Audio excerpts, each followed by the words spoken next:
People all started in Africa 14 million years ago, but didn't venture into Eurasia until about 1.75 million years ago, and into Southeast Asia only 1.6 million years ago.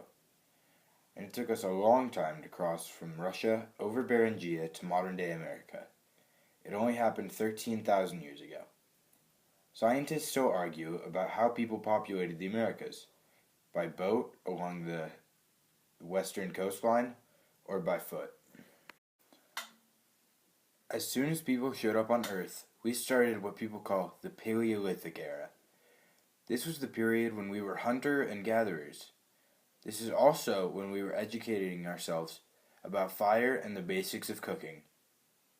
And because of that, we created basic tools to help us cook and hunt. Then, after the Paleolithic era, came the agricultural or Neolithic revolution.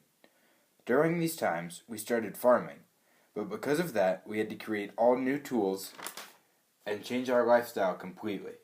Instead of moving from place to place to find food, we stayed in one spot.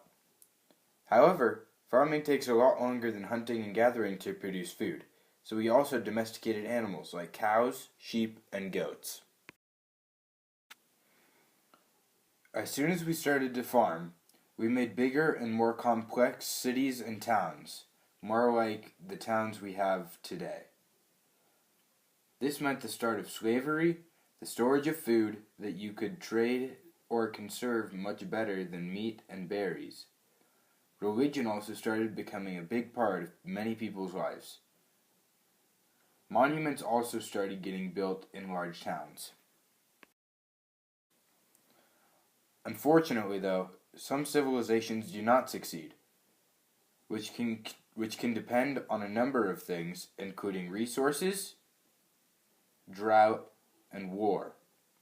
War, however, is the main reason that civilizations really thrived or failed back then. A specific lesson the current world needs to learn, based on the past, is that war doesn't solve many problems.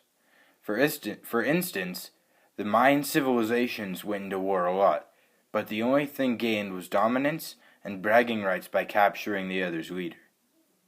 And in today's world, war still doesn't solve the intended problems most of the time.